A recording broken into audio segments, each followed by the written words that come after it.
Hello guys and welcome to a brand new Notion tutorial. In this video, I'll be showing you how to add a weather widget to your Notion page. First of all, you will have to navigate to a website called indify.co.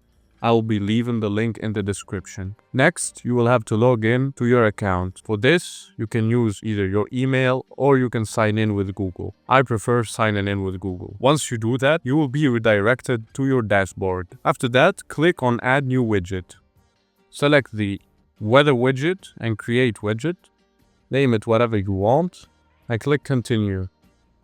After generating, you will see a widget here. You can play around with the configuration if you want. Change the color or whatever.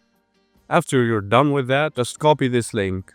After that, navigate to your Notion workspace. Then go to the page you want to add your widget to or create a new page. So for the sake of this tutorial, I'll be creating a new page.